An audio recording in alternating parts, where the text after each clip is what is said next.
This promises to be a session where we know what we know, but we don't know what they know, right? And that's what we are trying to do.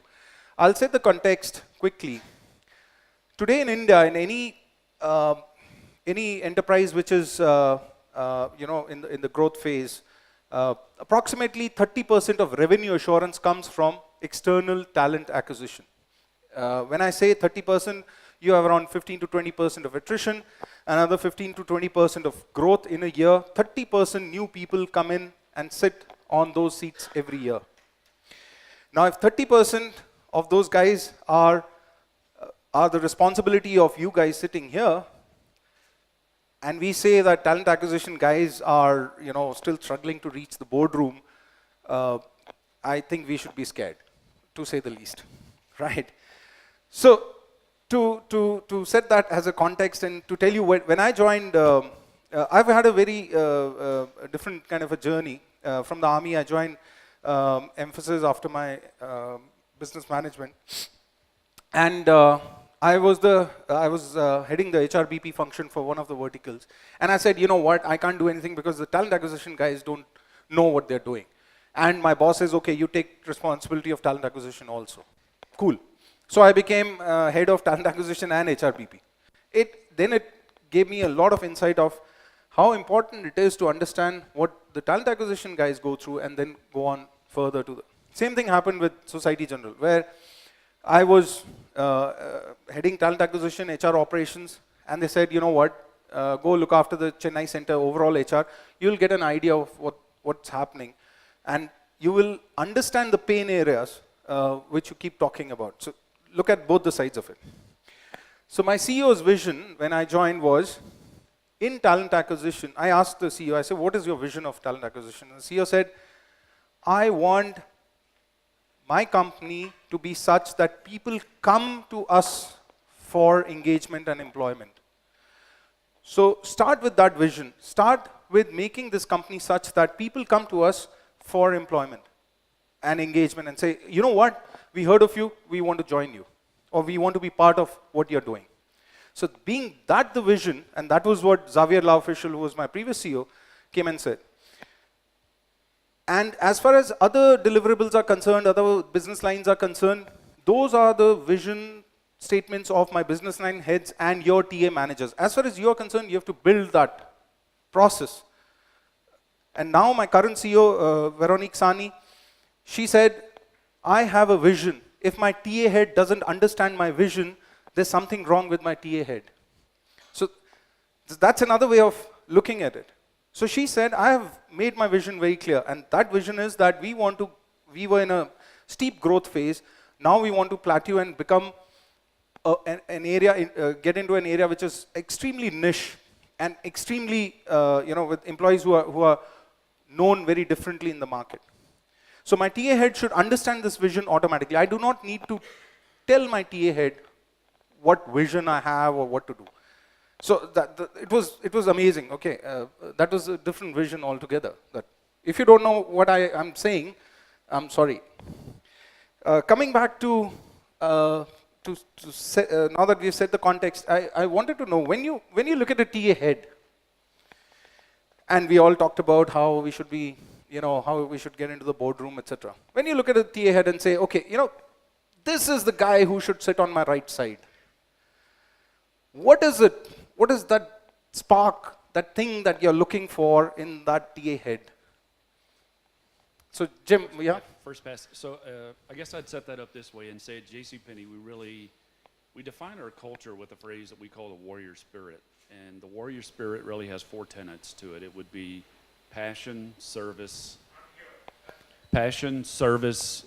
loyalty, and courage. And it was interesting in the first panel, I heard one of the panelists talking about the courage in the boardroom, and I would say that's an attribute certainly personally I value a lot. And the courage that I would say you need to bring is the courage to ground the conversation in reality, the courage to feel comfortable saying no and to challenge, and most importantly, the courage to bring solutions to the table.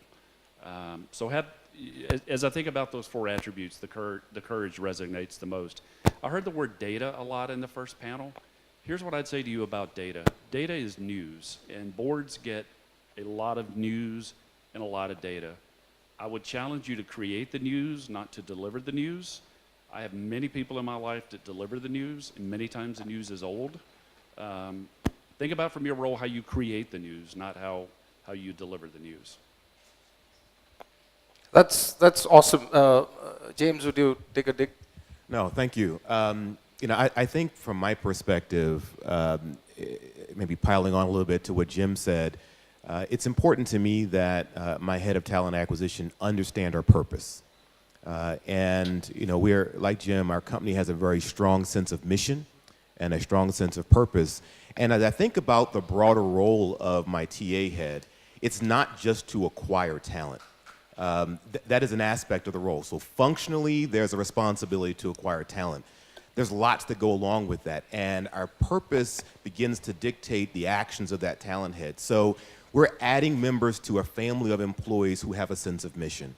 And so that head of talent acquisition has to embody our sense of mission and purpose, be able to sell that and portray that, use it to guide their approach to people, guide their approach to sourcing, guide their approach to onboarding. The entire process really needs to be influenced by our overall sense of mission and strategy. And for us, it's very simple. We are in the market associated with housing, and our mission is to help people love where they live. Every single person in our organization has to feel that sense of mission, and the people we look for have to want to come in and be a part of that journey and be a part of that sense of service.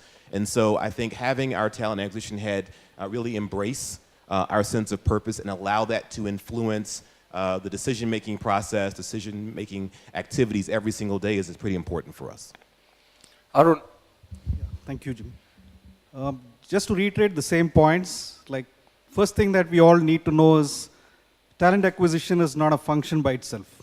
It should actually be like, when you say vision, the vision is not owned by the CEO or it's not an individual who owns the vision. So it starts right from the time that you're going to get somebody into the organization. So when I say about Molex, a lot of people might not even have heard of Molex, but we are there for more than 75 years in the market. So when you have to go and try to recruit somebody, so you cannot actually start defining the process. The process needs to be set. And for doing this, just like what Jim and Brant was reiterating on, it's more to do with you have to live the vision. Like when you say I'm living the vision day in and day out, we don't need to actually, and we don't hesitate in making talent acquisition part of the boardroom. And to share the example of Molex, we have a global leadership team where the senior vice president of HR is part of the board. So that's the importance that's given to talent acquisition. And it's not just like a function which is going to support you. Never ever think that it's a support function. And when I say metrics, it's nothing to do with the metrics also. Many people are worried about closing positions. How fast can you close a position? So these are something which is implied. You don't even have to even speak about these things. So when I want some positions to be closed, somebody had already spoken about the panel. You can look at different options. You can have buy or you can actually have a build model, which is a very good example that was shared. And personally from the organization that I have been working for quite a long time, most of the skills that we are looking at are niche skills. And when you have to get niche skills, it's not just that you go look out for talent alone. There are a lot of aspects to that. And one key aspect here is, which I would like to just stress upon, is virtues. So many of us only look at the skills and bring out the top of the talent, and what happens? I mean, you don't look at the virtue part of it. And that's where I said the talent acquisition should not be an added function or a support function. It needs to be a part of the board. And that's something which you have to, it's like you gain the credibility and be a part of the board. We don't want you to actually come and pitch for it. That's my 2 cents. Wow.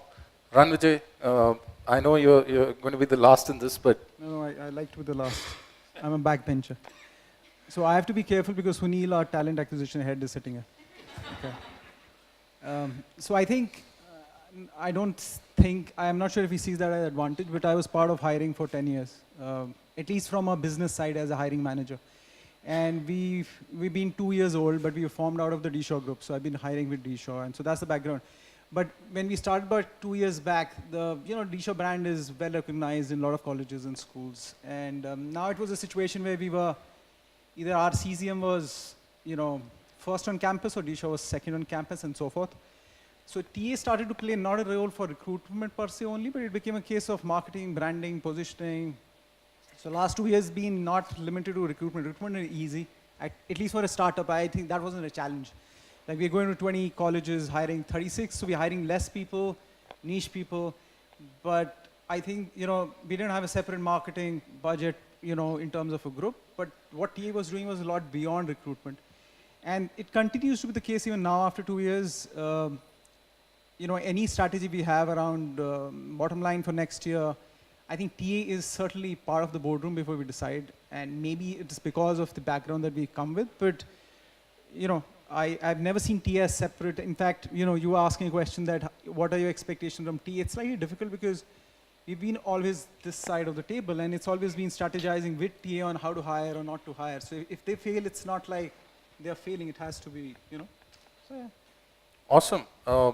So, ladies and gentlemen, I really admire the change in the perception that has been brought in, and I'm sure a lot of questions will come out, and I would really keep a lot of time for questions. That's a promise.